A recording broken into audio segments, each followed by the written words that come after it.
I never thought my 20s would feel this heavy. People always talk about those years like they're supposed to be the best time of your life. College friends, late nights, freedom, first real apartments. But mine felt like carrying bricks around in my chest day after day. My name's Clara Mitchell, I'm 24 and I live in Burlington, Vermont. It's not a bad place. Actually, if you read about it in a travel magazine, you'd probably picture smiling students biking around, farmers markets, and the lake shining under the sun. It has that charm, sure. But there's another side. One of long winters, bills piling up, and families like mine that don't make the glossy pages. 2 months before Thanksgiving 2016, my parents' marriage finally shattered for good. I should have seen it coming. They'd been circling each other like prize fighters for years. That night, though, it blew up. Voices rising, plates breaking, neighbors calling the cops. My younger brother Sam was 14, and he chose to move in with Dad. I stayed with Mom, mostly because she couldn't really be left alone. She worked at a bank for years, but when the drinking started, that job went away. Now the apartment felt like babysitting a grown woman who'd given up. Every morning she'd shuffle into the kitchen in her robe, pour herself coffee, then a splash of vodka if she thought I wasn't looking. "Did you pick up the milk?" she'd ask, as if groceries were the only thing she noticed anymore. "I'll get it after work," I'd say, shoving my sketchbook in my bag, half hoping she'd ask about my classes or the cafe, but she never did. I worked nights at Whitman's Bookstore Cafe, a cozy spot near Church Street. Students came in for cheap coffee, older couples for paperback novels. My coworker Janine liked to gossip when we had slow hours. "You hear about the landlord on Pearl Street?" she said one night, grinding beans. "Raised rent again. Poor Carrie had to move back in with her parents, can you imagine?" I laughed softly. At this point, I might have to do the same. "Not you, Clara. You're too stubborn," she teased, tapping the counter. She wasn't wrong. I held on even when rent chewed half my paycheck. Even when Mom texted me at work like she did that night, "Pick up milk and don't wake me when you get in." It stung because it reminded me that I didn't really have a home anymore, just a roof over our heads and a drunk on the couch. When I left that shift, the air was so sharp it burned my lungs. Burlington in late November doesn't play nice. Streetlights flickered over icy sidewalks and the usual path home stretched long and cold. Normally I took Main Street, passing the closed shops and late buses. But that night, tired and weighed down by my sketchbook, I thought, screw it. I'll cut through Riverside Park, save 20 minutes. I tugged my scarf tighter and headed toward the bare trees. The park was darker than I remembered. Empty swings clinking in the wind, branches groaning above me. My boots crunched over frozen leaves. At first, I told myself it was fine. Just a shortcut. Just one night. But by the time I reached the playground in the center, I heard something that made the blood drain from my face. Footsteps. And they weren't mine. At first, I brushed it off. Parks weren't abandoned. People used them, even at night. Maybe another student. Maybe someone walking their dog. But when I sped up, the footsteps did too. They weren't heavy but steady, crunching the leaves a half beat behind mine. I risked a glance over my shoulder. A tall figure in a dark beanie and oversized jacket was behind me. His head was tilted slightly down, and his phone was pressed to his ear. I exhaled, relieved for half a second. Just a guy on the phone, right? But something about it gnawed at me. His lips weren't moving. He wasn't talking. He was just holding the phone there like a prop. And his eyes, when I looked, his eyes were on me. I whispered under my breath, "Not again." A year earlier, a stranger had followed me halfway across campus before disappearing into a parking lot. I'd sworn I'd never walk alone at night again, but here I was. Rent shifts life. It left me with no choice. I tried to outsmart him. I cut across another path, circled the playground, bent down like I was tying my boot. He mirrored me. My heart hammered, and the freezing air felt like glass in my throat. "Stay calm, Clara," I muttered, squeezing the keys in my pocket until they cut into my palm. "Just get home." By the time I reached Maple Street, my phone was in my hand, fingers trembling as I dialed Mom. Straight to voicemail. Tried again. Voicemail. "God damn it, Mom," I hissed, anger and fear mixing. Passed out again, probably. While I was out here being shadowed by some creep.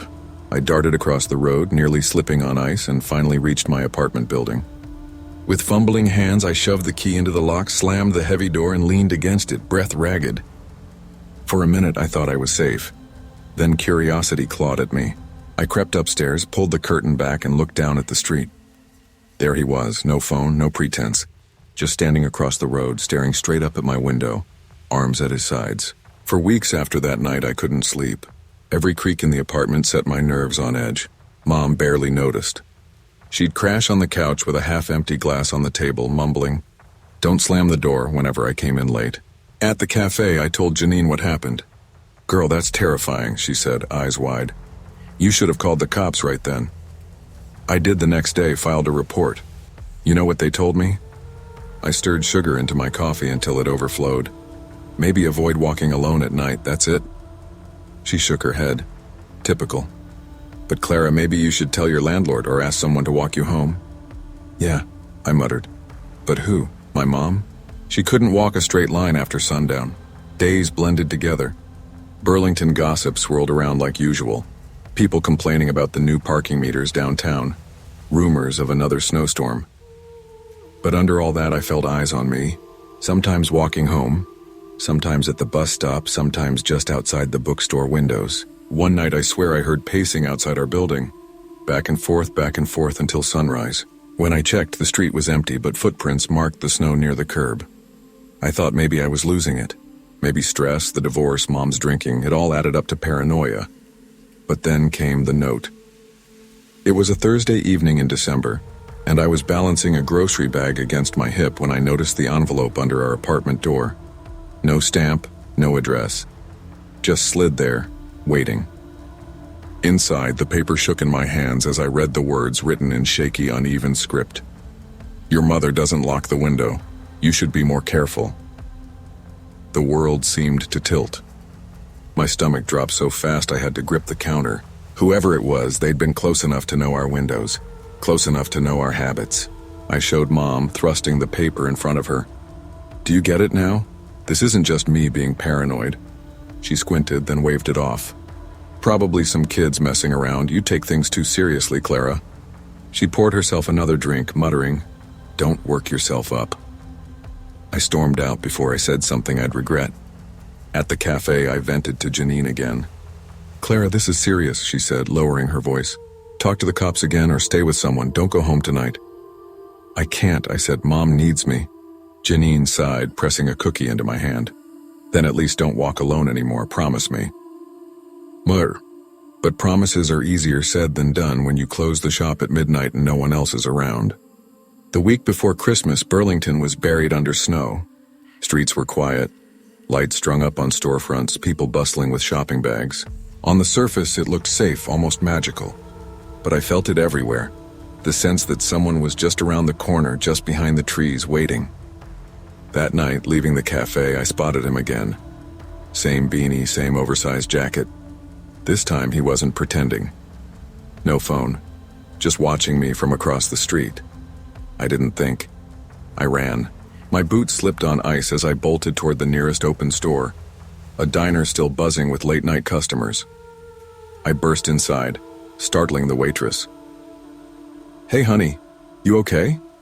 she asked, eyeing me. "Someone's following me," I panted, pointing outside. But when we looked, the street was empty. The waitress called the police anyway, and for once, they showed up. They asked me questions, took my statement, even promised to patrol the block for a few nights. But deep down, I knew it wouldn't change much. Men like that didn't vanish because of flashing lights. I walked home that night escorted by an officer, but I still felt hollow. My mother was passed out again, TV buzzing.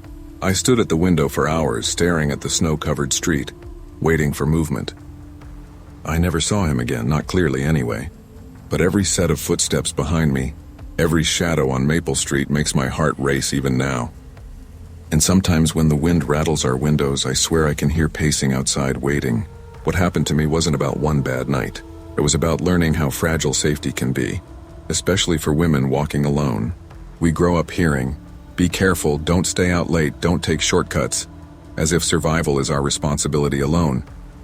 But the truth is, fear thrives when no one listens, when the police shrug, when loved ones dismiss us. Take your instincts seriously. Fear is often the body's way of telling the truth before the mind can. Trust it. Speak up even if no one seems to hear. And if you see someone walking alone in the dark, don't laugh at their caution. You don't know what ghost might be following them home. I had spent most of my life feeling like I was running in circles. My name is Evelyn Hart, 26, and until recently I was stuck in a rut that felt endless. Living with my dad in his cramped Portland apartment, working jobs that barely paid rent, and trying not to let the world see how broken I felt, this was my routine. I'd just started a new job at a design studio downtown, a position I'd fought tooth and nail to get, and for the first time in months, I felt a flicker of hope. I could finally pay my own bills, maybe get a small apartment and have some independence. But independence comes with its own shadows. A year ago, I had ended a relationship with Adrian Blake, a coworker 5 years older than me who had initially seemed charming, even generous. At first, it was exciting. Flowers on my doorstep, surprise dinners, his laugh that seemed to echo a little too long in my head. But the charm eroded into obsession.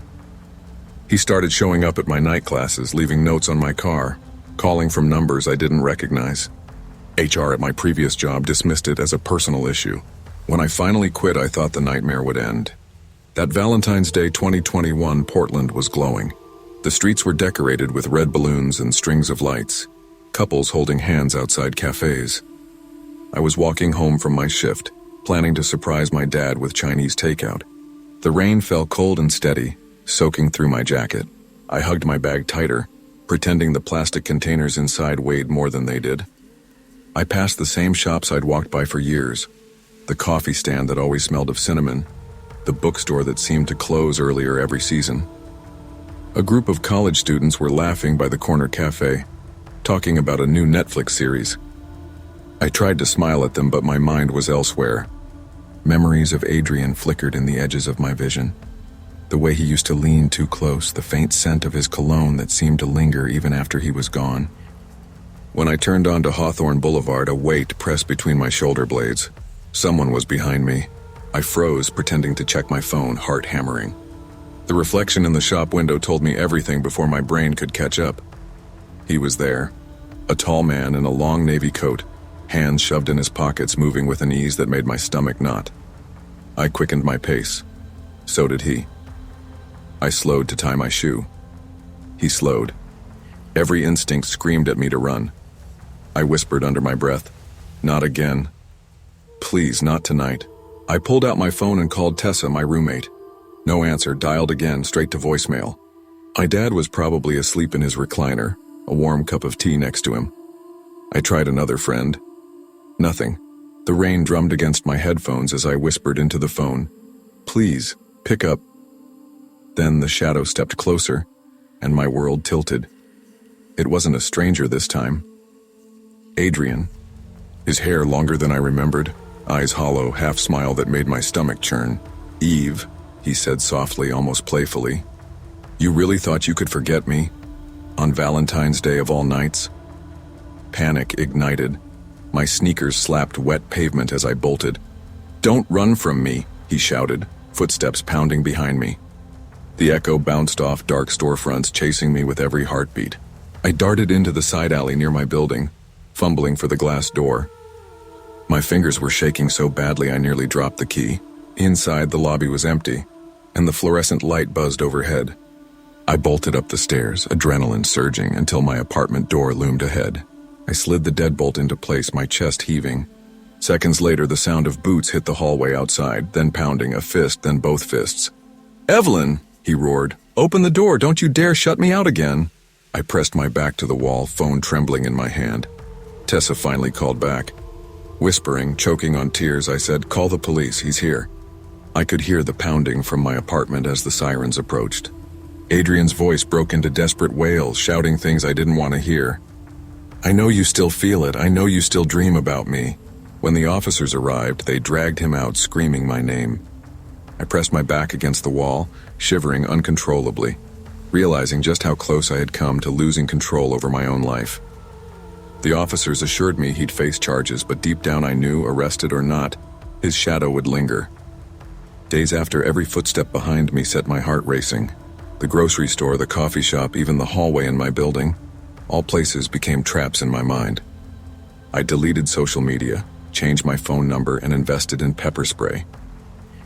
At work, I tried to act normal. My colleagues asked about my weekend.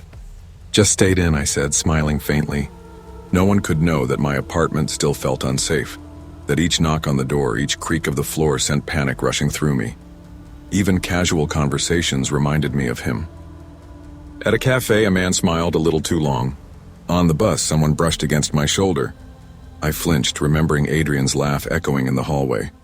I started leaving the apartment with a plan. Keys in one hand, pepper spray in the other, eyes scanning constantly. I joined a self-defense class, learning ways to stay calm and assertive, ways to move through the city without fear consuming every step. Still, some nights I'd lie awake listening to shadows outside, heart hammering. The world seemed to shrink to the space between my bedroom and the street below. Every memory of Adrian was vivid. The flowers that once made me smile, now poisoned by fear. His voice turning sweet into sinister. I confided in Tessa one evening, voice low, trembling. It's like I can't escape him even when he's gone. She hugged me tightly. You're safe now, Eve. We'll make sure of it. You're stronger than you know. Her words felt like a lifeline. Slowly, I began to reclaim small freedoms. Walks in the park with friends, coffee runs, even leaving my apartment without planning escape routes. But each step was still cautious, measured. I learned to carry both fear and confidence like parallel forces. Months later, Portland's streets were brighter again, spring bleeding into winter, lights reflecting off wet pavement. I had a new apartment, new routines, and a quiet sense of control. Adrian was in the system now, a number, a name on a police report. He couldn't touch me, but the memory lingered. I walked home one evening, the streets bustling with couples, joggers, and strangers. My pulse quickened for a moment when someone brushed past me, but I breathed through it, reminding myself, the city is mine too. I had faced fear, and those scars remain. They are marks of survival, not defeat. Even now, I check the locks, carry my pepper spray, and sometimes glance over my shoulder. But it's no longer terror that fuels me. It's awareness, vigilance, and a hard-earned confidence that I can handle what comes. Fear is a natural response, but it shouldn't define your life. Protect yourself, trust your instincts, and take threats seriously, no matter how small they seem. True safety comes from awareness, preparation, and seeking support. Because ignoring red flags can have long-lasting consequences.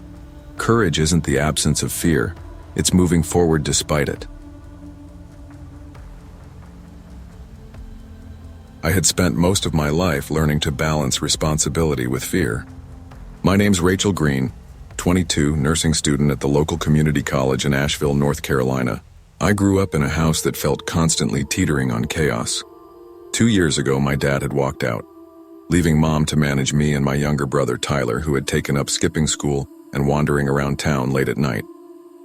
Mom worked long shifts at a local diner, and sometimes it felt like she relied on me more than I relied on her.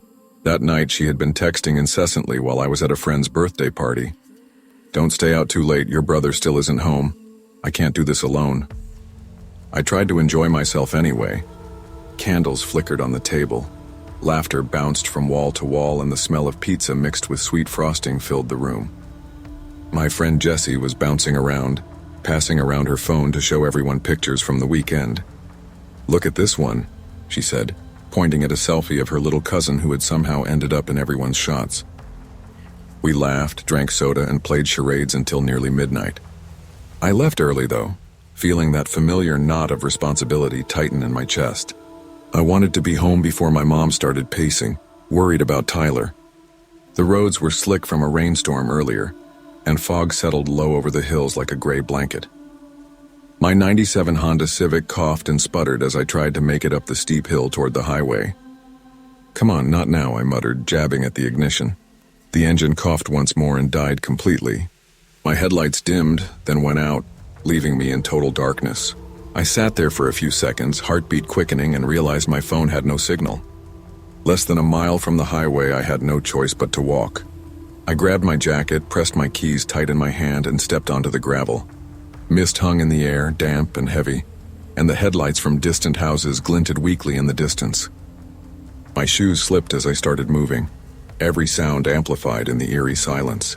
The crunch of my footsteps against gravel was joined by another, faintly, out of sync but close enough to notice. I froze, swallowed hard, whispering into the mist, "Hello? Anyone there?" Nothing. Just silence.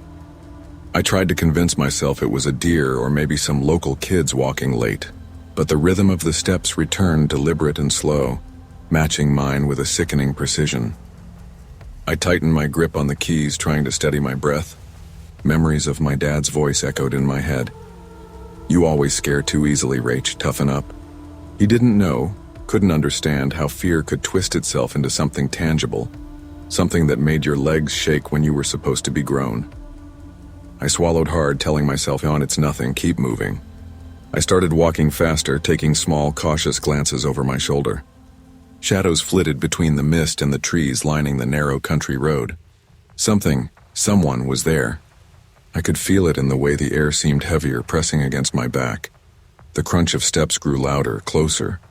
I could hear the faint brush of leaves behind me, as if someone were intentionally staying just out of sight, keeping pace without ever revealing themselves. Panic clawed at my chest. My flashlight, weak and flickering, barely illuminated the path ahead. I whispered again, louder this time, trying to sound firm. "Who's there?" My voice cracked, swallowed by the mist. Silence followed, then a deliberate step, a little closer. My stomach flipped. I broke into a jog, lungs burning, heart hammering against my ribs. The keys in my hand felt heavy and useless. Memories of Tyler's warnings from last summer flitted through my mind.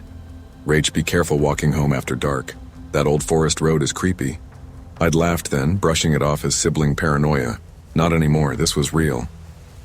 The road bent slightly and the dim glow of the highway appeared ahead.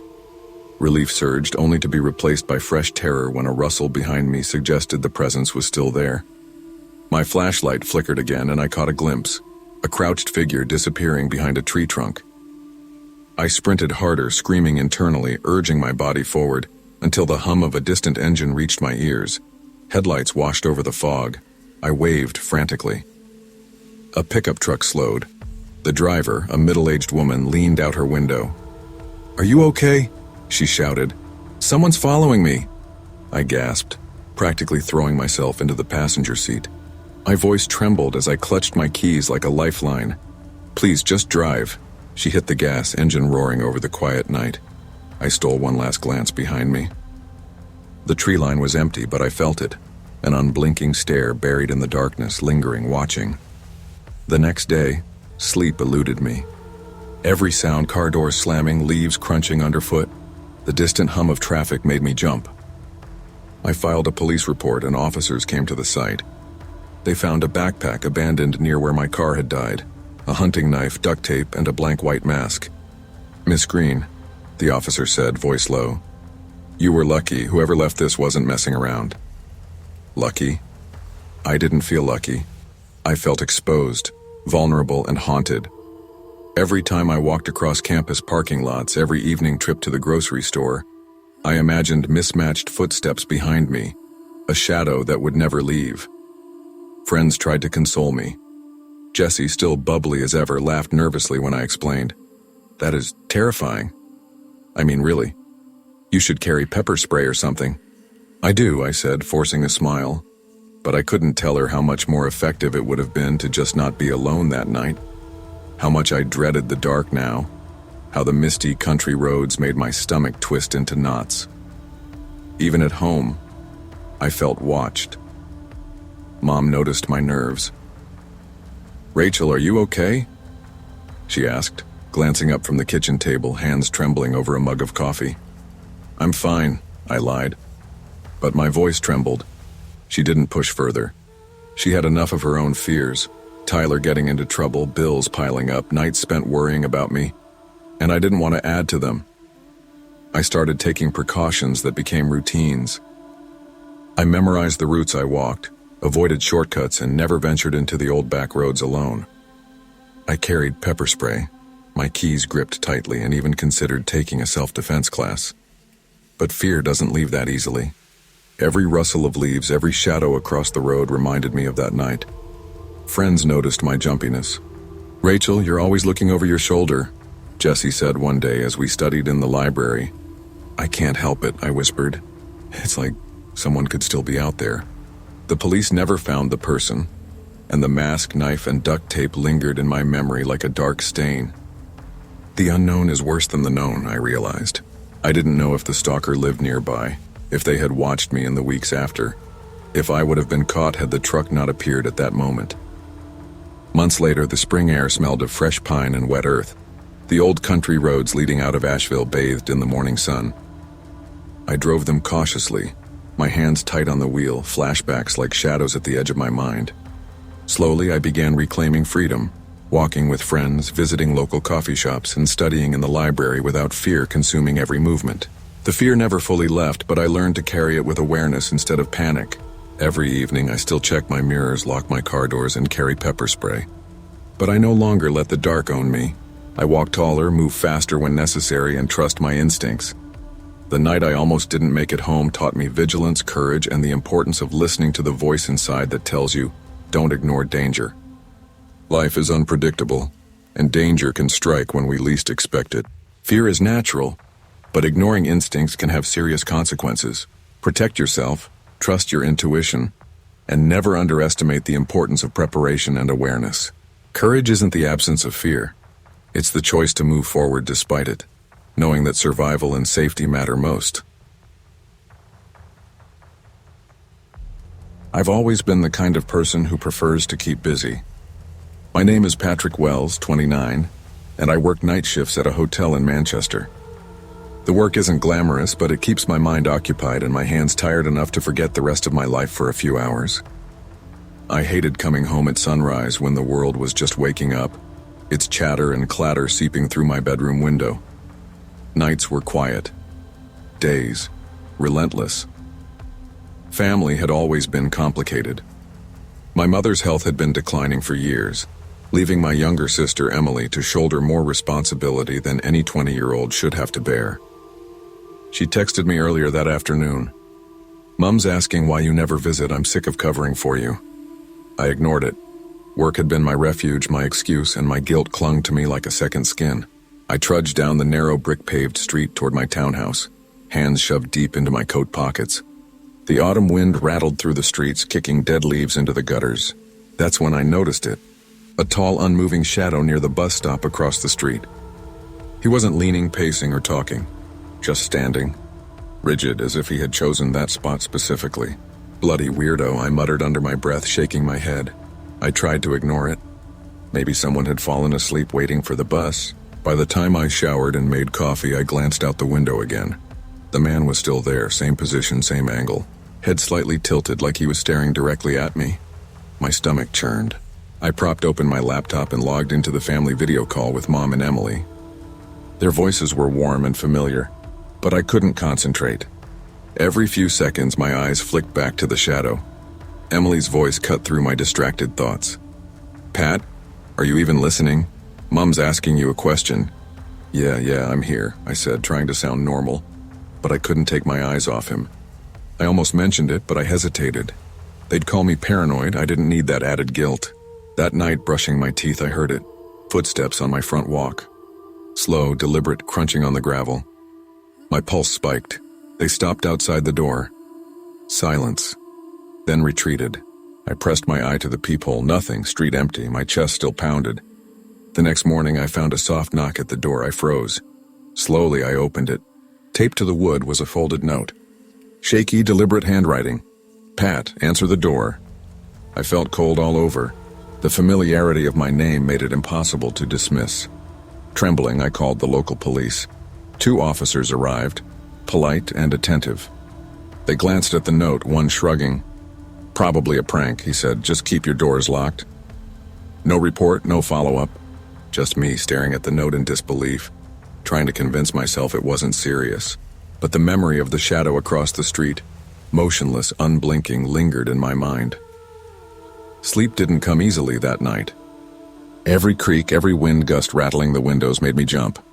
I double-checked every lock, kept a knife under my pillow, and tried to focus on work the next day. But nothing could shake the awareness that someone was out there waiting. Emily begged me to come stay with family.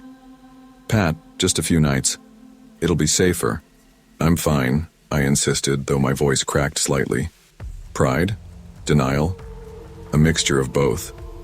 I couldn't leave. Not yet. Weeks passed. My life became a series of routines designed to keep myself safe. I left for work the same way every night, kept lights on in the house even during daylight, and never answered the door without peeking first. Friends noticed the change. "You look exhausted, Pat. Everything okay?" My colleague Liam asked one afternoon at the hotel. "Yeah, just tired from nights," I lied, forcing a smile. The shadow, or at least the memory of it, haunted me. Every time I walked past the bus stop across the street, my stomach turned. I found myself pacing inside, imagining eyes watching, calculating my movements. Late one night, brushing my teeth again, I heard it. A low, deliberate shuffle. Footsteps pacing outside. My hands shook as I gripped the knife under the pillow. My eyes darted to the window. Empty street. Yet the presence felt real, alive. I started taking additional precautions. Motion lights outside, cameras, even setting up my laptop to live stream the street. I avoided going out unless necessary, yet the fear didn't leave. It became part of me, a constant companion. I confided in Emily over the phone one evening. "It's like he's everywhere, Em. Watching. Waiting. You need help, Pat." "You can't live like this," she said, voice sharp with worry. I knew she was right, but I couldn't bring myself to leave. The fear had become intertwined with my pride, my need to control. I began carrying pepper spray, installing locks and marking every door and window for reinforcement. Every noise at night had me frozen, every gust of wind an alert. Months later, the city had grown quieter with the arrival of winter. Manchester streets lined with dim lights seemed less bustling, more ominous in their silence. I had grown accustomed to vigilance, to listening to every subtle sound. Sleep was still fragmented, but I learned to live with the fear rather than letting it consume me. I started leaving the house during daylight more, taking longer walks, slowly reclaiming a sense of freedom. But night remained a test of courage. The shadow, the footsteps, the pounding, all reminders that vigilance is not paranoia, it's survival. Even now I check the locks, double-check the doors, and carry a knife when I sleep. The experience taught me a crucial lesson. The world is unpredictable and safety is not guaranteed. But awareness, preparation, and respect for one's instincts can make all the difference between danger and survival. Fear is natural, but it doesn't have to control your life. Take threats seriously, trust your instincts, and prepare yourself to stay safe. Courage isn't the absence of fear. It's acting wisely and decisively in the face of it. Survival often comes from vigilance, awareness, and the willingness to protect yourself before it's too late. I grew up in Detroit, the kind of city where you learned early to keep your eyes open and your head down. My dad used to say the streets had two kinds of people, those who minded their business and those who didn't live long enough to regret not minding it. He wasn't wrong. By the time I was 27, I thought I had that balance figured out. I worked odd jobs, kept to myself, and tried not to attract trouble. But no matter how quiet you live, sometimes trouble finds you anyway. That summer of 2014, I was staying with my older sister Patrice after our dad passed. She had the steady job, the mortgage, the bills stacked like bricks on the kitchen counter. I pitched in with what I could, but most days it felt like I was failing both of us. She'd say things like, "Marcus, you gotta stop floating. Dad's gone now, you're all I got." That kind of guilt sits heavy. One sticky July night, I left a housewarming party thrown by a buddy from high school. He'd just gotten his first apartment and wanted to show it off. I was happy for him, even though seeing his little victories only reminded me I hadn't moved much in life. I left around midnight, buzzing from cheap beer, stomach tight from too much greasy food. A 20-minute walk home, I told myself. Good for clearing the head. The neighborhood wasn't mine. I drifted off the main drag past shuttered storefronts and graffiti-scrawled walls. The air smelled of rust and gasoline. Streetlights buzzed overhead like tired insects. My phone vibrated. A text from Patrice. "Don't forget you promised to talk to Mom's lawyer tomorrow. Stop avoiding it." I shoved the phone in my pocket. I wasn't avoiding it, I told myself, but deep down I knew I was. That's when I noticed the van. It was a white cargo van, parked along the curb with the engine idling. The driver's seat looked empty, the windshield a dull mirror under the streetlight. I slowed down, telling myself to just walk past. But then I heard it, a sound so faint at first I thought my mind was playing tricks. A baby crying. It was muffled, broken up like it came from inside the van. My chest tightened. Every instinct screamed, "Keep moving. Don't get involved." But Patrice's voice echoed in my head that same old accusation. You never step up. You never help anyone but yourself. I edged closer. Hello? My voice sounded thin in the empty street. Somebody in there? The crying stopped. Just silence. Then a figure stepped out from behind the van, tall, broad-shouldered, face hidden under a hood. He didn't speak, just looked at me like he was waiting for something. My pulse spiked. Nope, I muttered, stepping back. He took one slow step toward me, that was enough. I turned and ran. Detroit at night doesn't give you many places to hide. Warehouses, broken fences, empty lots. They all look the same when your legs are burning and your lungs feel like they're on fire. I sprinted down cracked sidewalks, cutting corners sharp enough to scrape my palms on brick walls. My breath came out ragged, too loud in my ears. I risked a glance back. The van's headlights had flared on, flooding the block with a white glare. The engine roared to life. My stomach dropped. I ran harder. The streets twisted like a maze. I ducked through an alley piled with trash bags, hurdled a busted shopping cart, and nearly tripped over a loose manhole cover. My sneakers slapped against wet pavement. I could hear the van somewhere behind me, that low growl echoing off the walls. Finally, the neon glow of a gas station cut through the dark. Relief surged in my chest. I burst onto the lot, legs shaking, sweat pouring down my back. I collapsed against the cool brick wall under the fluorescent lights, heart pounding so hard I thought it might split me open. With shaking hands, I pulled out my phone and dialed 911. My voice cracked as I explained. White van, strange man, baby crying, someone chasing me. The operator's tone was calm, practiced. She said officers would be dispatched. I stayed on the line, staring out at the empty street like maybe the headlights would reappear at any second. By the time the police showed, the van was gone. No trace of anyone. One officer shined a flashlight around half-heartedly, while the other scribbled notes on a pad. Probably just a misunderstanding, he said. Lots of abandoned cars around here. You sure you weren't drinking? I clenched my fists. I know what I heard. There was a baby. The officer shrugged. We'll keep an eye out. Best thing you can do is stay on the main streets at night. That was it. They drove me home, but their faces said it all. They didn't believe me. The next morning, Patrice cornered me in the kitchen. Why were the cops dropping you off at 1 a.m? I told her every detail, the van, the cry, the man. She stared at me, her brow furrowed. Marcus, you sure? Maybe you just drank too much, heard something that wasn't there. I know what I heard, I snapped. I'm not crazy. Her silence stung worse than her words. Weeks passed, but I couldn't shake it. Every time I closed my eyes, I saw the hooded man's silhouette.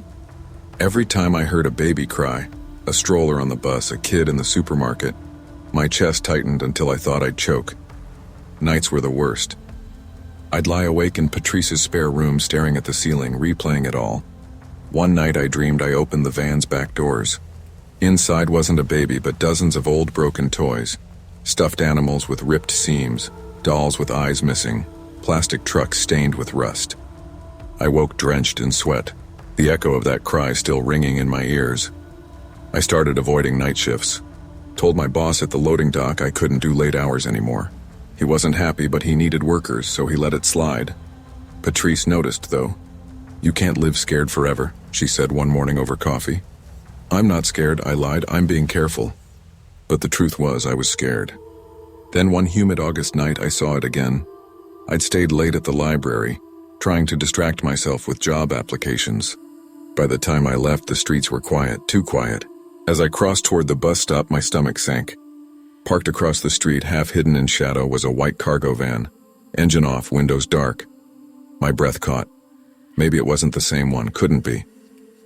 But then I heard it. The faintest whimper, like a baby's cry carried on the humid air. I froze. Every muscle in my body screamed to run, but my legs wouldn't move. The van door clicked open. My heart slammed against my ribs. That's when a voice cut through the silence. Marcus. I spun around. Patrice, standing under the bus stop light, waving. She'd come to meet me. When I looked back across the street, the van was gone. After that night, I told Patrice everything again. She didn't laugh this time. She didn't say I imagined it. She just listened, her hand wrapped tight around her coffee mug. "You think someone's targeting you?" she asked. "I don't know what to think, but it's not just in my head." She nodded slowly. "Then we go to the police again, together." So we did. I gave my statement. Patrice backed me up. The detective we met was sharper than the patrol cops, but his face still carried that same look, half concern, half doubt. "We'll increase patrols in that area," he said. "But without plates or a description, there's not much to go on." I left the station feeling worse than before. Nights blurred together after that. I started sleeping with the lights on, keeping the blinds drawn. Every creak of the house, every engine on the street outside made me jump. I thought about moving out, but where would I go? I barely had enough saved for a deposit, and Patrice needed my help with bills. Then one night in September, it happened again. I was walking home from a late shift Patrice begged me not to take. Halfway down our block, a pair of headlights flared behind me. The low rumble of an engine rolled across the quiet street. My throat went dry. I turned. A white cargo van crawled down the street, slow, deliberate. I bolted for the house, keys fumbling in my hand. The van didn't speed up, just kept rolling as if watching. By the time I slammed the door shut behind me, my whole body was shaking. Through the blinds, I watched it stop at the corner. The engine idled for a long minute. Then it pulled away, disappearing into the dark. Patrice held me as I shook. "You're not crazy," she whispered. "Something's out there." By October, I was worn down. I stopped going out at night completely. Patrice drove me to shifts or I took buses during the day. I kept my head low, tried to convince myself the van was gone. But fear has a way of settling in your bones. One rainy evening, as I left work early, I heard it again. The faint cry of a baby, muffled, distant. My blood ran cold. I spun around, scanning the street. Empty, no van, no figure, just wet pavement shining under streetlights. That was when it hit me. The cry wasn't just coming from outside.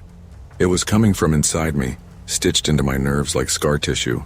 I realized then the man, the van, the cry, they might come back or maybe they never would. But the damage was done. That night changed me.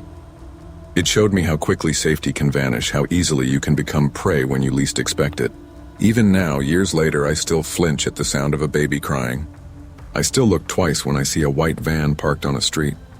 Some nights I dream of opening those doors and finding not toys, not emptiness, but myself, trapped, crying out for help no one will hear. When I look back on that October in 2017, I remember it less like a series of days and more like a bruise that kept spreading until it colored everything. I was 22 and still living at home in Maple Ridge, a quiet town where everyone knew everyone else's business, and that made it even harder to escape the mess inside my own house. My parents' marriage had finally caved in on itself after years of shouting matches muffled behind closed doors. Dad moved out into some beige apartment across town and Mom stayed behind, dragging herself through each day as if the air around her had gotten heavier. My little brother Ethan was 16, angry and convinced that my way of coping, leaving whenever I could, was nothing but cowardice. I worked part-time at a bookstore, the kind of job where the biggest decision of the day was whether to alphabetize a stubborn pile of used paperbacks. I told myself I'd figure out the rest of my life soon.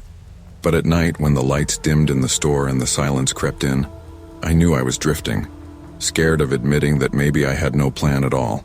So I said yes to every invitation, birthday parties, coffee runs, even late-night drives, because being anywhere else felt better than sitting in that house with a brother who barely spoke to me and a mom who had nothing left to give. That Friday night, October 12th, was supposed to be simple. Hannah's birthday, a handful of friends, cheap drinks, and music too loud for the size of her living room. Mom had asked me to be back before midnight. Her voice had carried that exhausted edge, the one that made me feel like a kid again instead of an adult. I told her I would, not because I meant it, but because it was easier to say yes than to argue.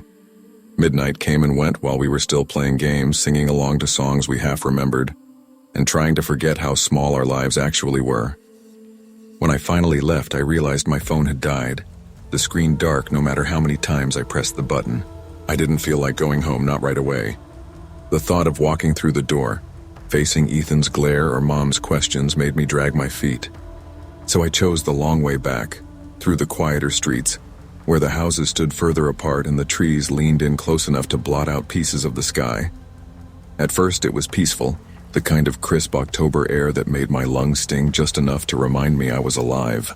But then, one by one, the porch lights flicked off as I passed, like a wave rolling behind me. I slowed down, glanced around, told myself it was nothing. When the first streetlight buzzed and went out, I froze. I remembered how Dad used to complain about the town's power grid, about the blackouts that always seemed to happen at the worst times. But then another light cut out. And another. The darkness spread in rhythm with my steps. That was when I heard it. A faint static, the kind you hear when a radio station is caught between channels. It seemed to fill the air, crawling into my ears, wrapping around my thoughts. The faster I walked, the louder it grew. And underneath the static, I thought I heard a voice. My name whispered like it was being pulled apart by the noise. I turned, and there it was. A tall figure at the end of the street, shrouded in black, face hidden. It didn't move, didn't sway, didn't breathe. It just stood there. Panic clawed at my chest. I broke into a sprint, my sneakers slapping the pavement, the sound swallowed by the static that chased me down the block. I fumbled with my keys at the front door, Mom's voice from earlier replaying in my head. You can't just keep running away from problems. I slammed the door behind me, locked every bolt, and shouted for Ethan. No answer. The house was silent, and then the power cut out. The bulbs dimmed, the refrigerator hummed one last time and fell quiet, and the whole place sank into black. I pressed my phone over and over, but it wouldn't turn back on.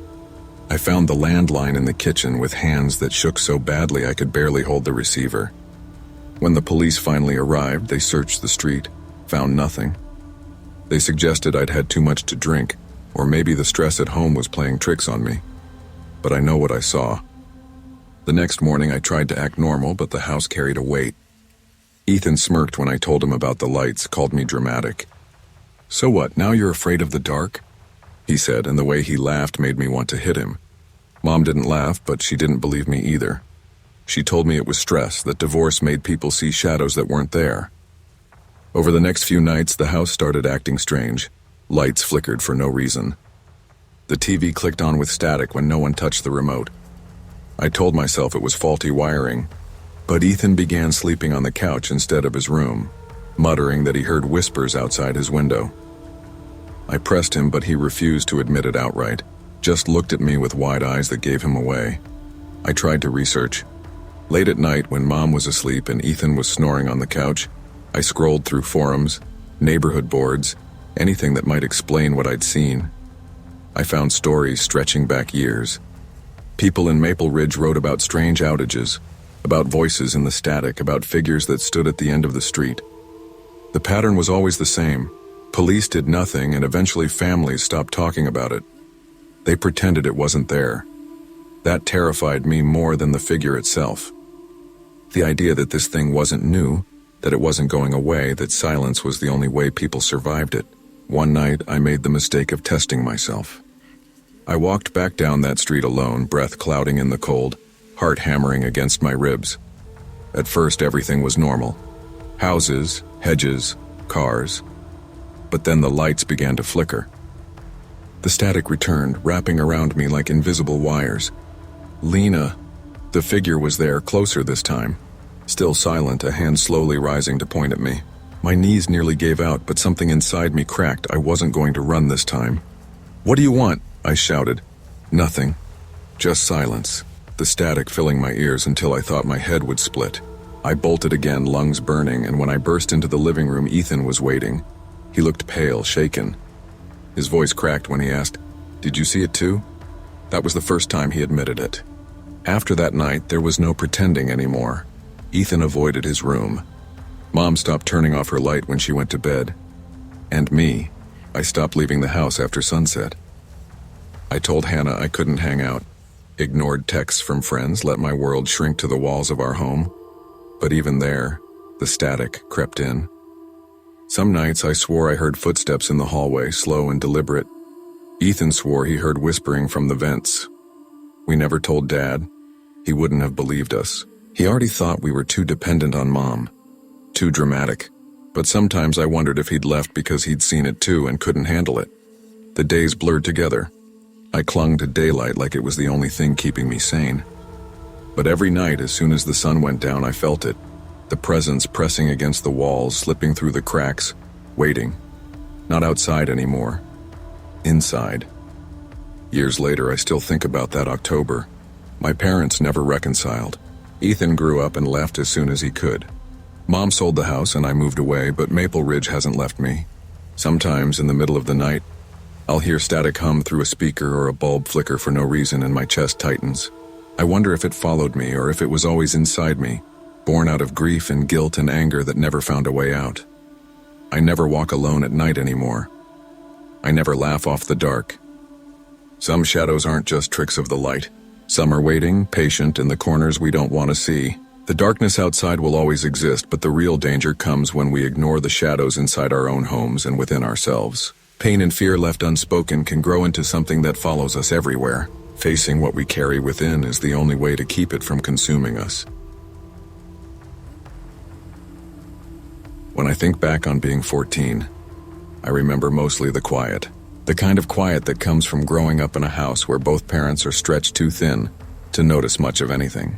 My family lived on the edge of Ashwood, Vermont, a town small enough that you could walk its length in less than an hour, but big enough that people pretended not to know your business when really they did.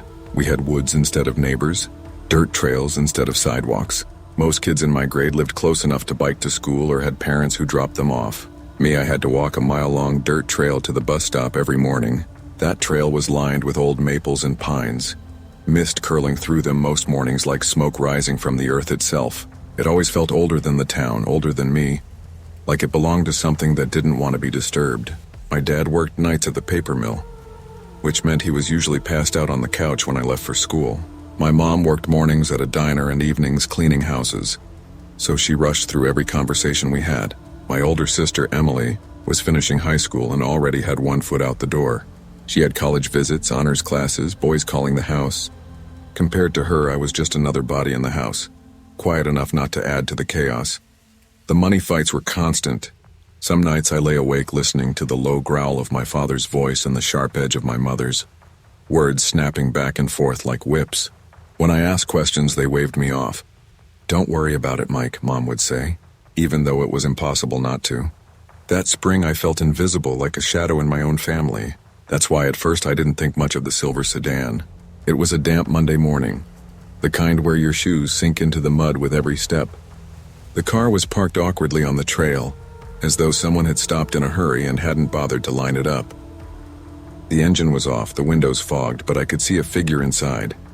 A woman. Her head rested against the steering wheel. When she lifted it, I saw her face, drawn pale, dark circles under her eyes. Her hair clung to her head like it hadn't been washed in days. And then she looked at me. Not a glance, not curiosity. She looked at me the way someone looks at a photograph they've been searching for. My chest tightened. I gripped my backpack straps and forced myself to keep walking, my sneakers crunching the gravel louder than usual. I didn't run, but I didn't slow down either. By the time I reached the bus stop, I was sweating despite the cold. That night, I tried to tell my parents.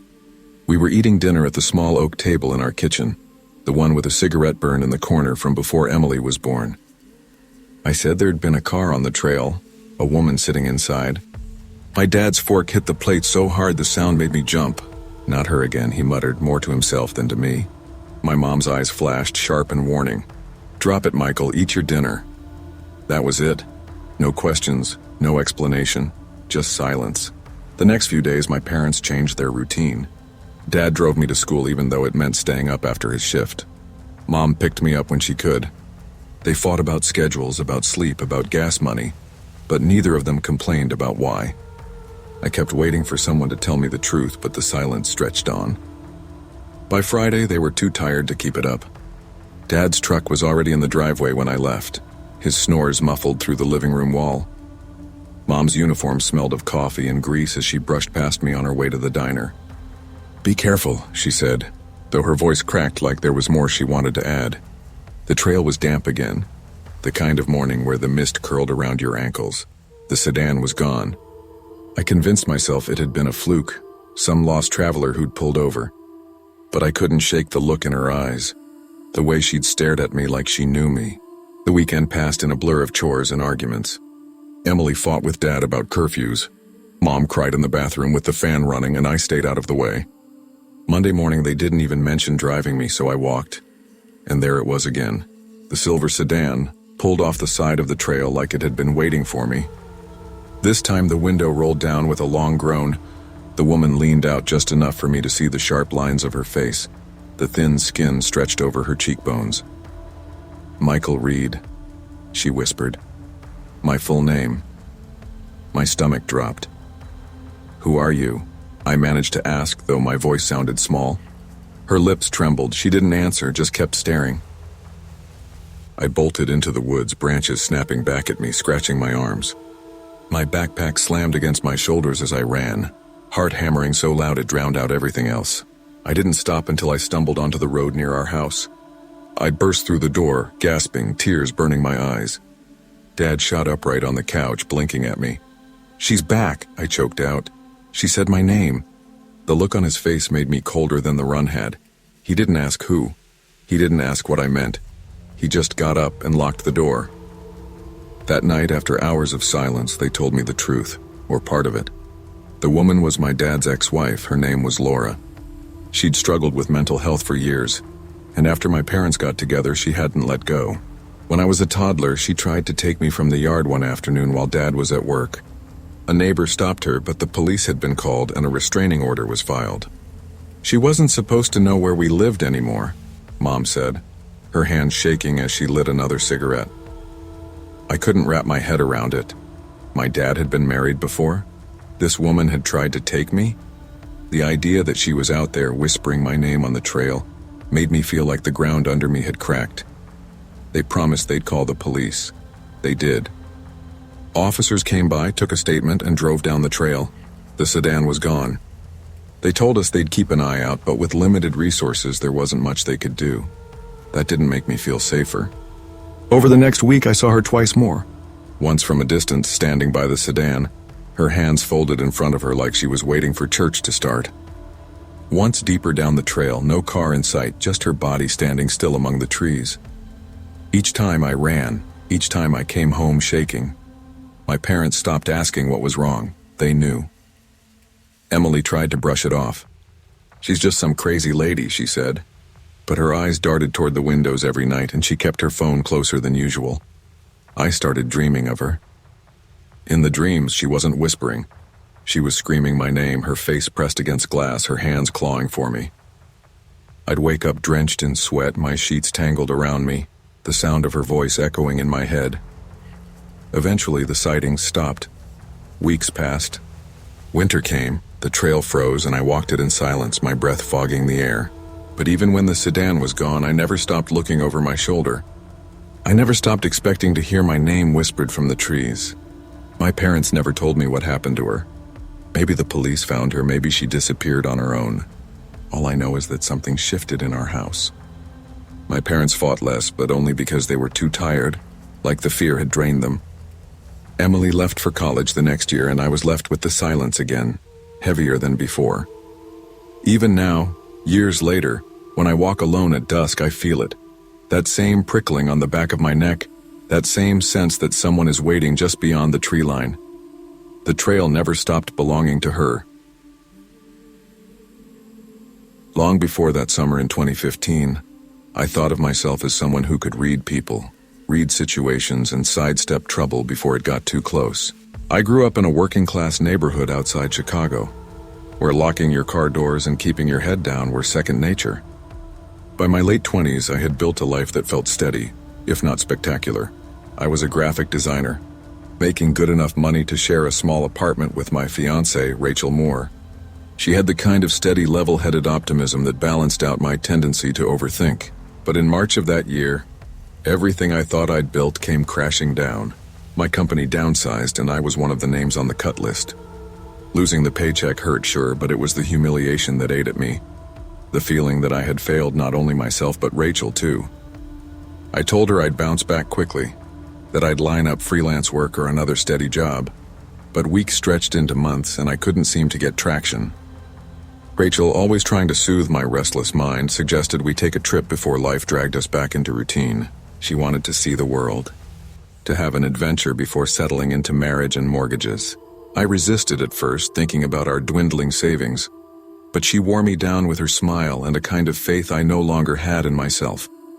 Her mother nearly begged us not to go. "South Africa isn't safe for tourists," she said, her voice tight with worry over the phone. "Cape Town is beautiful, but it's not like Chicago. Please reconsider." Rachel brushed her off. "Mom, we'll be fine. We're not going to walk around flashing money. We'll stay in the tourist areas." I wanted to believe her confidence, maybe even needed to believe it, so I agreed. Our flight landed in Cape Town on a bright July morning. The air smelled like salt and dust, and the mountains seemed to grow out of the ocean itself.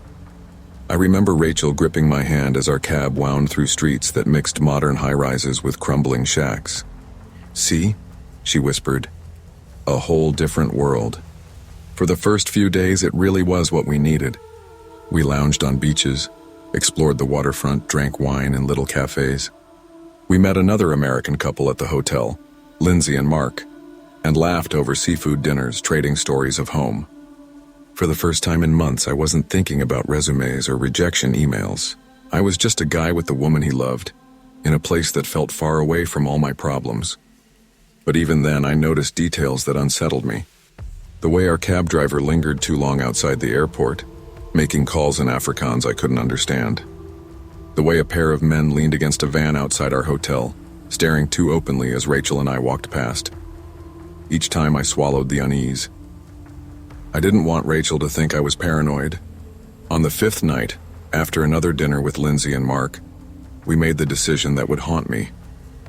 The hotel was only a 20-minute walk from the restaurant, and the air was cool and salty from the sea.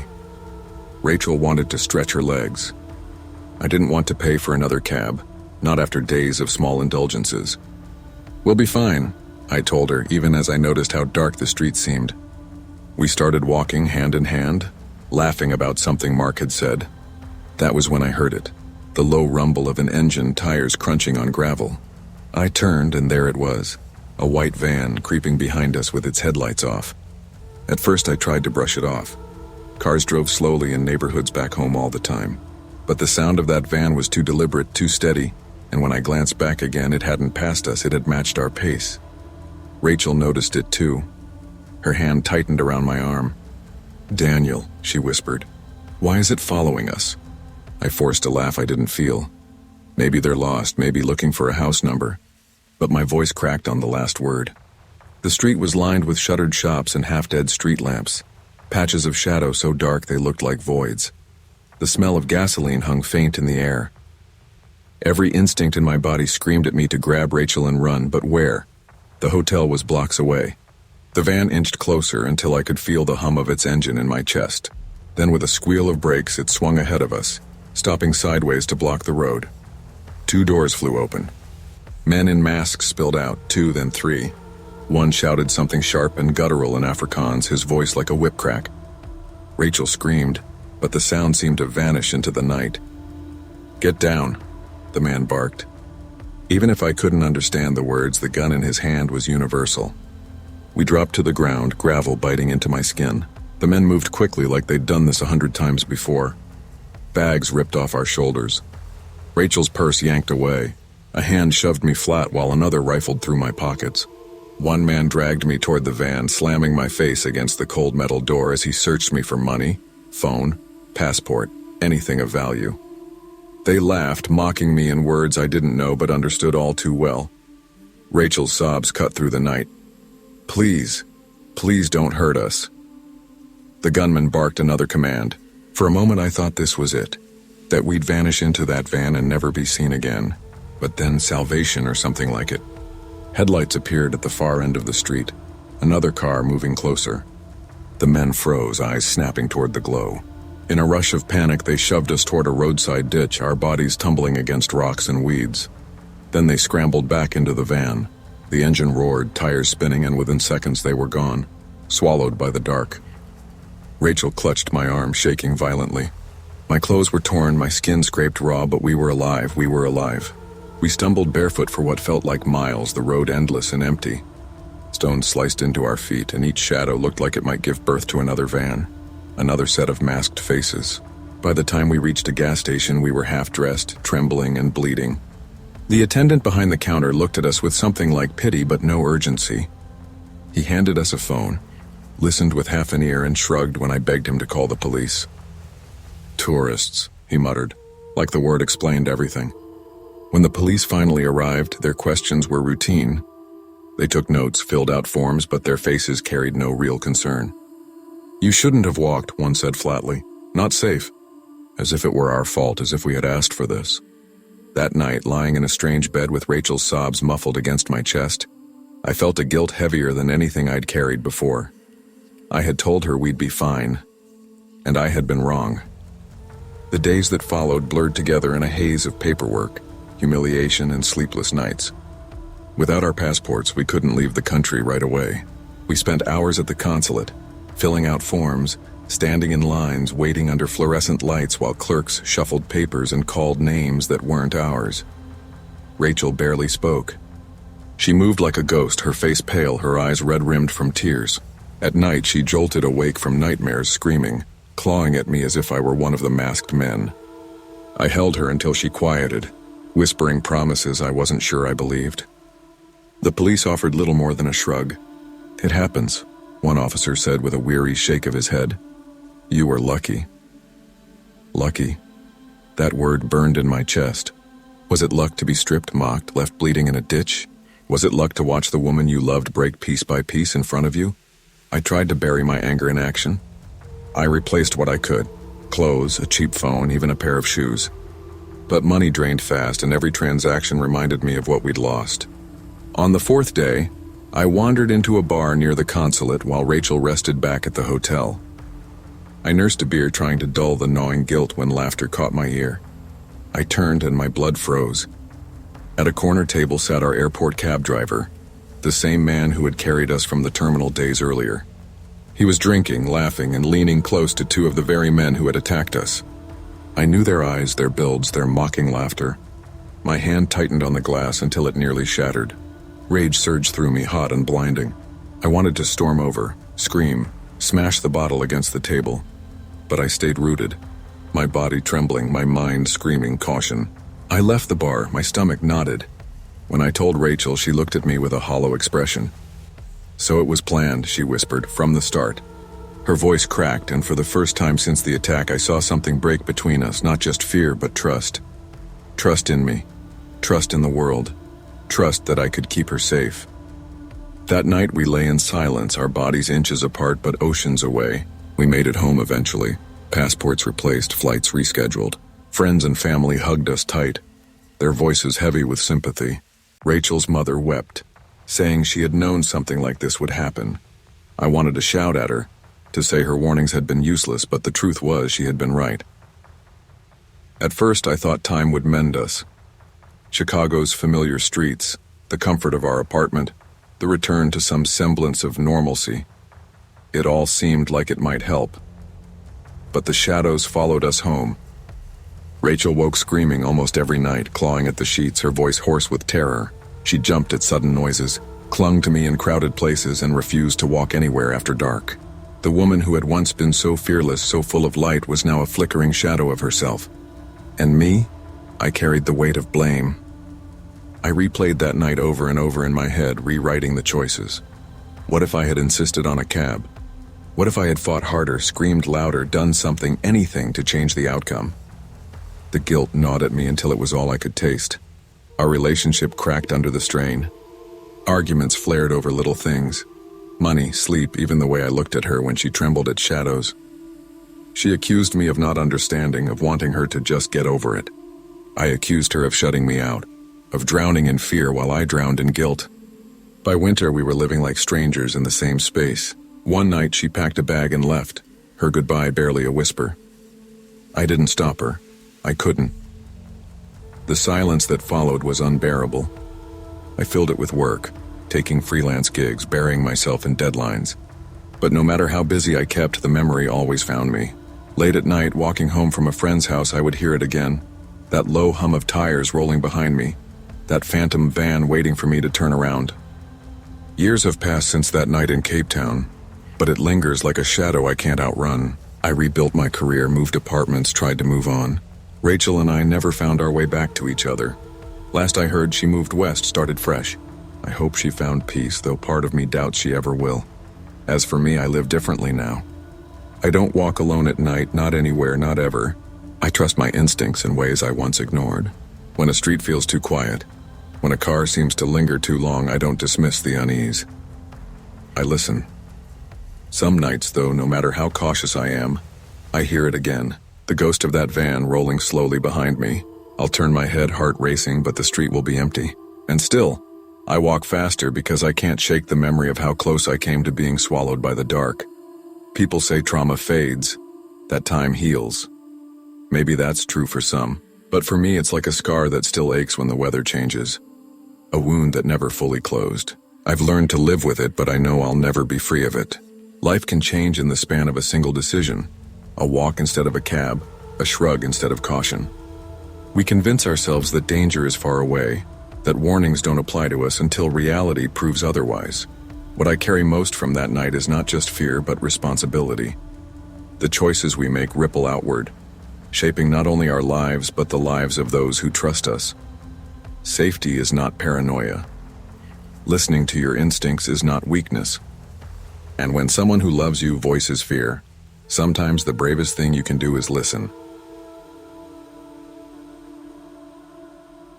If you'd asked me 5 years ago whether I'd ever find myself tied up in a stranger's house on Broughton Street, I would have laughed.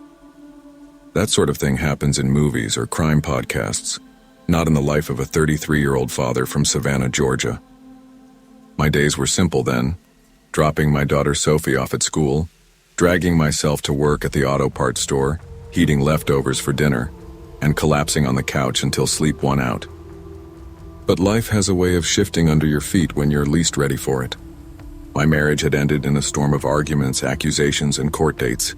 6 months before that November night, the divorce papers had been signed and I was left with partial custody of Sophie, plus legal bills that still sat heavy on my shoulders. She was 8, curious and gentle, always asking why her parents couldn't just get along. I told her what I thought was best, that her mom and I loved her but couldn't live together anymore. That was the clean version. The truth was messy. Loneliness became its own kind of shadow.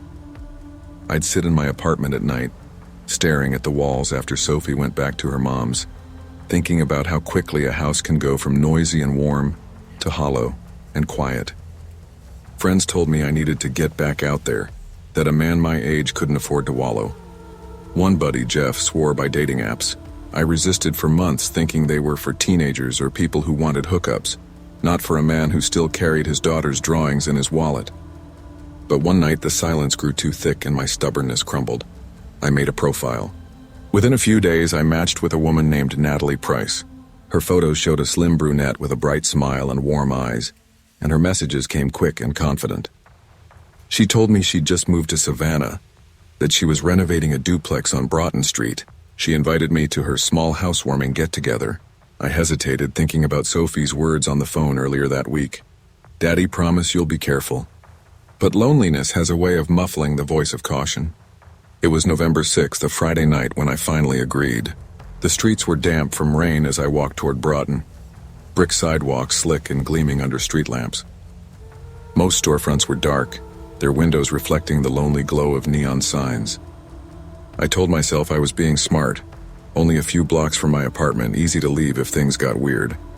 Natalie's house was halfway renovated, one side finished and brightly lit, the other still under construction. She greeted me at the door with a hug that felt rehearsed, flanked by 2 friends she introduced as Chloe and Veronica. Their laughter was loud, their glasses full, and they teased me about being too stiff for a Friday night. I tried to relax, but something in the air felt off. The wine they poured tasted metallic, bitter, like old coins in water. Still I sipped, telling myself not to be rude. The 3 of them circled me like friendly cats, smiling too wide, their eyes sharper than their words. A thought flickered across my mind. What am I doing here? But I pushed it aside. After all, I was just a lonely dad trying to start over. The warmth of the wine didn't settle the way it should have. Instead, my head grew heavy, the room warping at the edges like I was sinking underwater.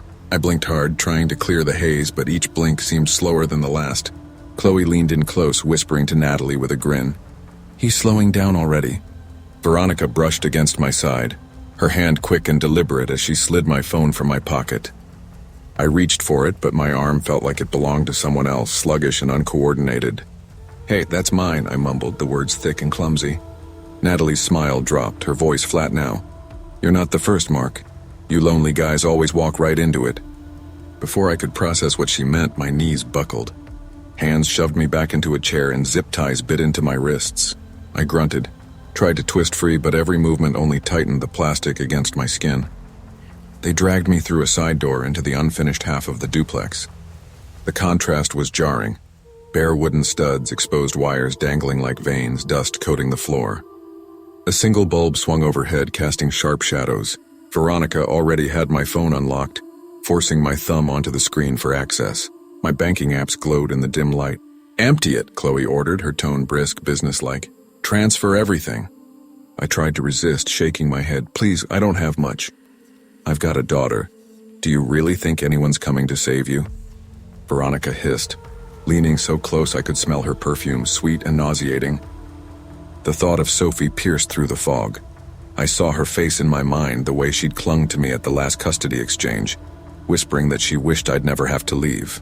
The idea of her crying, wondering why her dad never came back, sparked something raw inside me. Adrenaline surged, fighting the haze.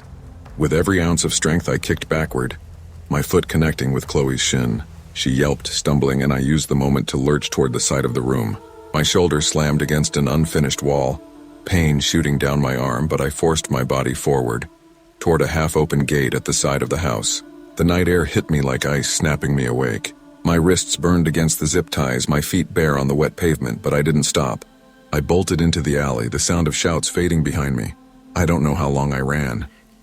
The streets blurred, every shadow twisting into the outline of a pursuer. My lungs burned, my vision wavered, but I kept moving, driven by nothing but fear and the thought of Sophie's voice saying, "Daddy, promise you'll be careful." After what felt like hours, I stumbled onto a brighter street lined with neon signs. My legs gave out in front of a small diner where a night shift worker was sweeping near the door. She dropped her broom when she saw me, barefoot, wrists bound, face streaked with sweat and dust. "Sir? Are you—" "Oh my God," she gasped, rushing inside. Moments later, she returned with a phone pressed to her ear. "Police, now." The minutes stretched as I sat slumped against the wall, chest heaving, trying to explain through slurred words what had happened. When the patrol car finally pulled up, blue lights cutting across the wet pavement, I felt both relief and shame. Relief that someone had found me. Shame that I had walked so blindly into danger.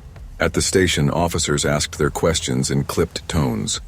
They jotted down the women's names, descriptions, the address of the duplex.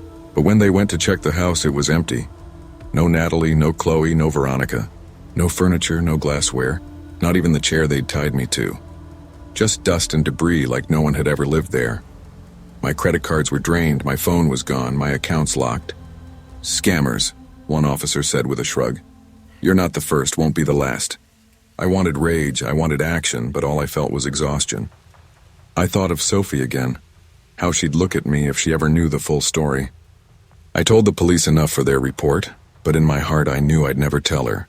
The weeks after blurred into a fog of paperwork and recovery.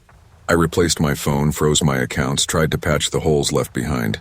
My mother's voice was sharp when she heard what happened. "I told you to focus on family before strangers, Mark. You're lucky to be alive." Lucky. The word sat like a stone in my gut.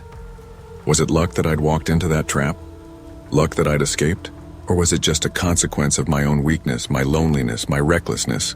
When Sophie came over, I forced smiles, kept my sleeves long to hide the healing cuts on my wrists. She asked me once why I seemed tired all the time, and I told her work was keeping me busy. The lie tasted bitter, but the truth felt too heavy for her 8-year-old shoulders. Nights were the hardest.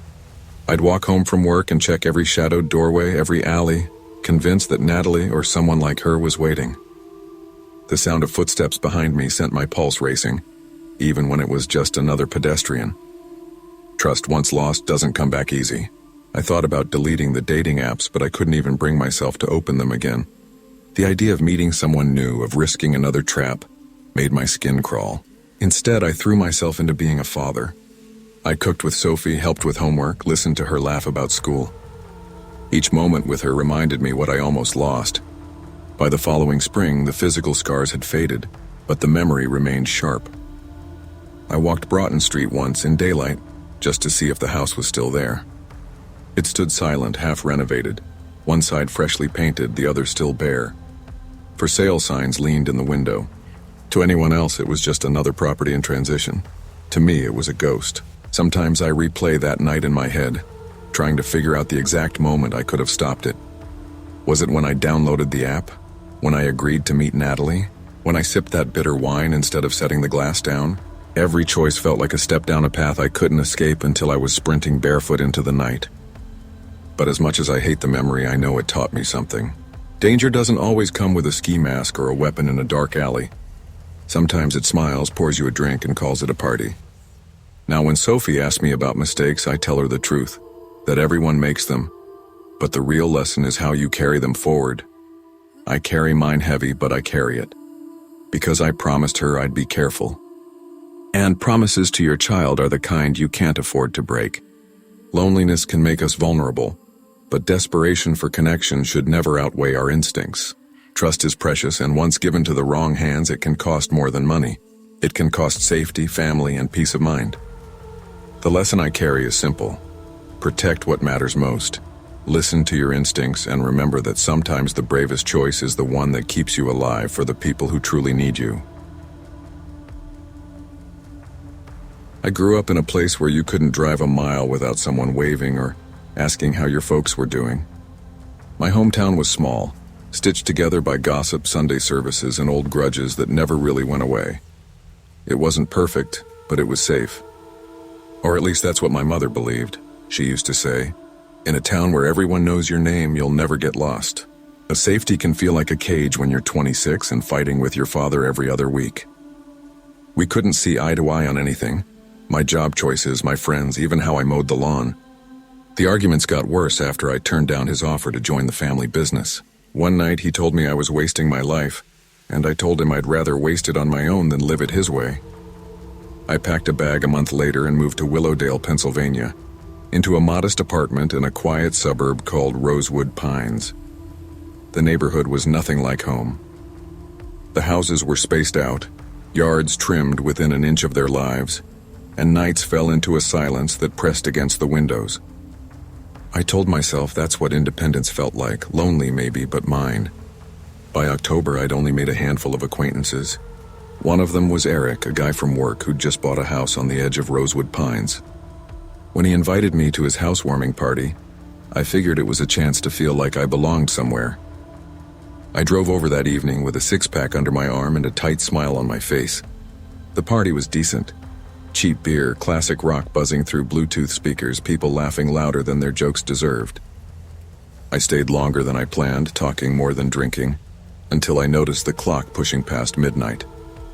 I'd had a couple of beers, just enough to know I shouldn't drive. The walk home wasn't too far, and the crisp autumn air felt like it could clear my head.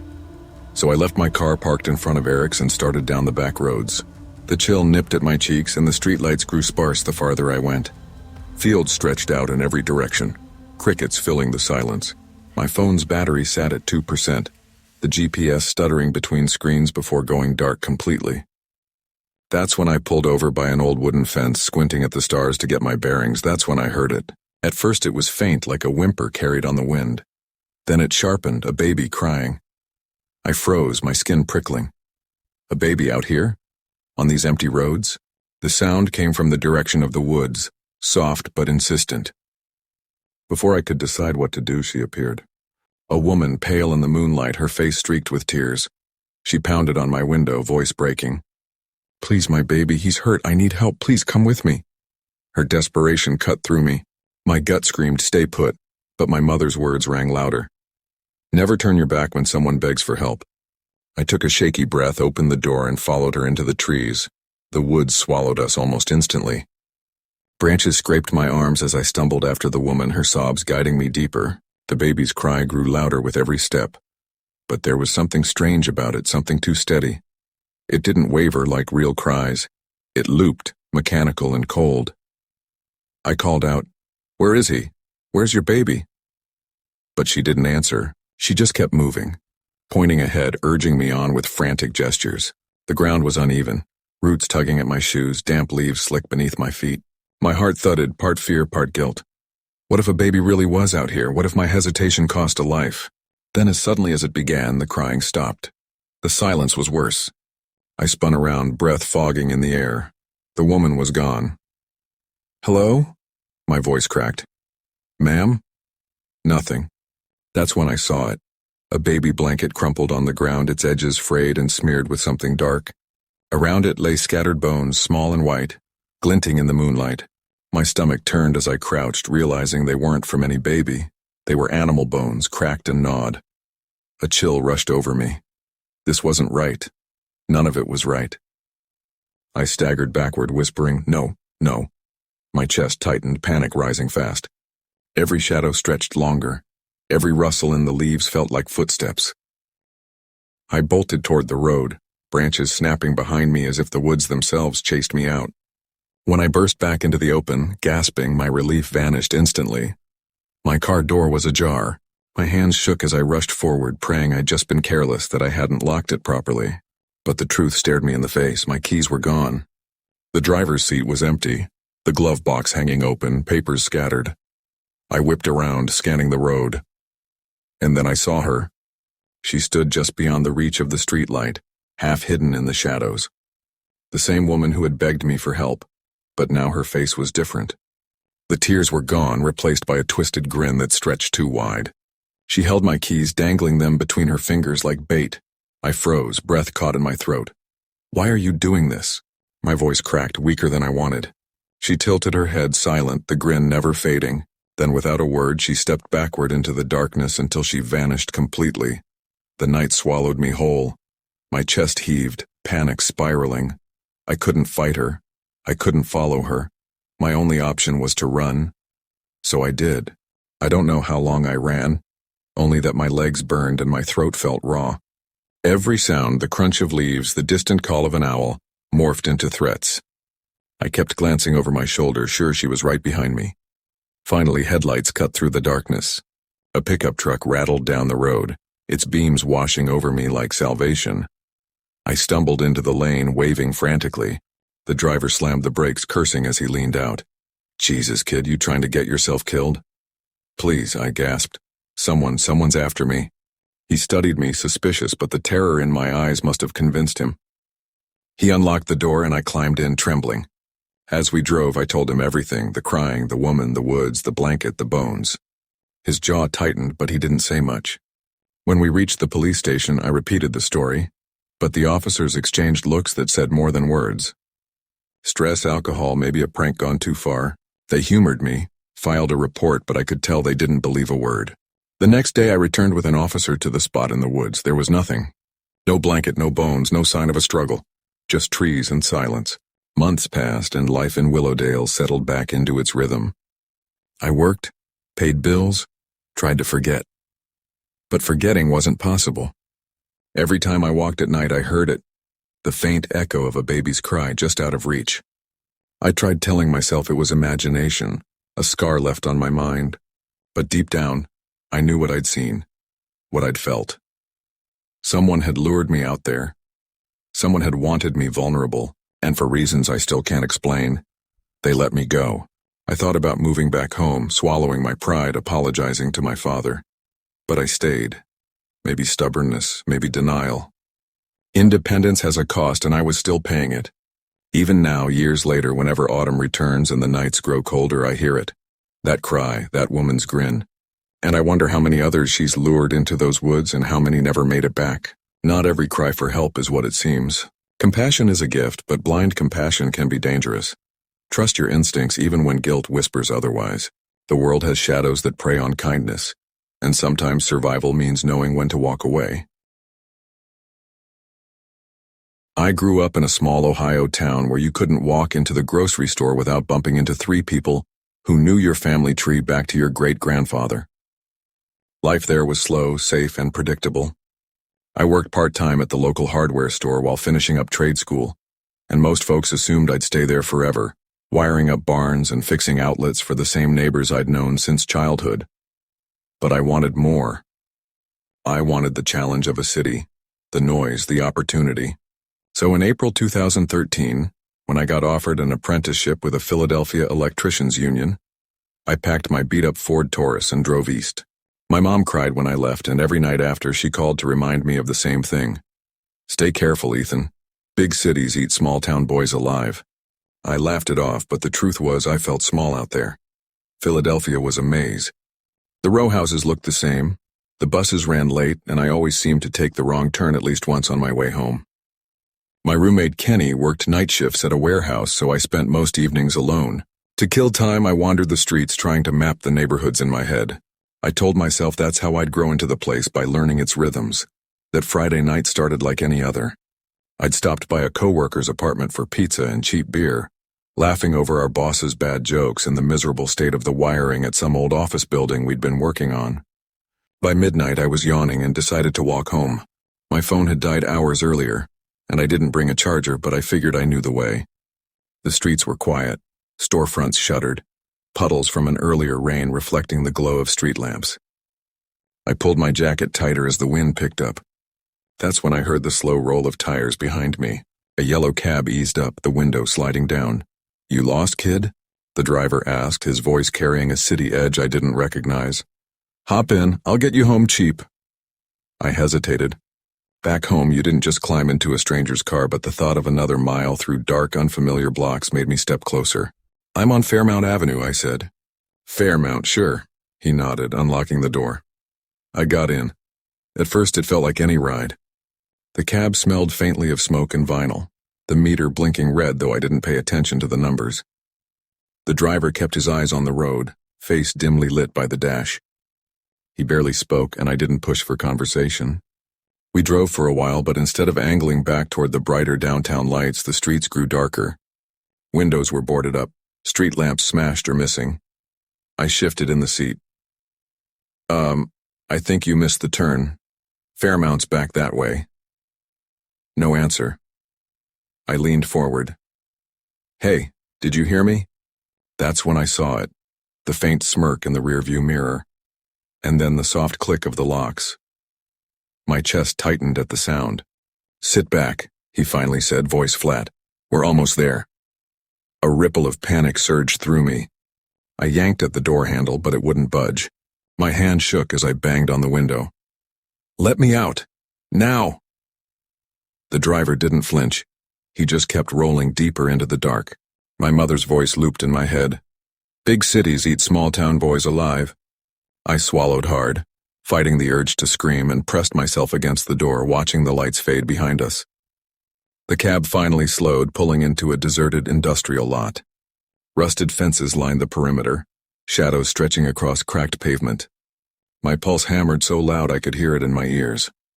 The driver turned in his seat, and that's when I saw the knife. The blade caught the dim light, sharp and steady. Wallet, phone now.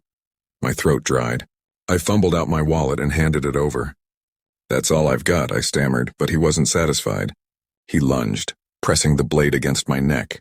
Cold steel kissed my skin, and I felt a hot sting where it bit too close. My body went rigid. "You think I'm playing?" he hissed. Adrenaline exploded inside me. I screamed, not words, just a raw, desperate sound that tore through my throat and into the night. The driver cursed and shoved me hard against the door, his hand trembling but still pressing the knife close. I screamed again, louder this time. From somewhere across the lot, voices shouted back, "Hey, what the hell's going on?" Two figures stumbled out from a warehouse bar, their footsteps quickening as they saw us. The driver's smirk vanished. He shoved me down, ripped the knife away, and scrambled back to the wheel. The engine roared as tires screeched against the pavement, the cab vanishing into the dark. I lay there trembling, blood trickling from a shallow cut on my neck. The two men ran over, one kneeling beside me. "Jesus, kid, are you all right?" I nodded shakily, though my body wouldn't stop trembling. My voice cracked. He had a knife. He took my wallet." "Let's get you up."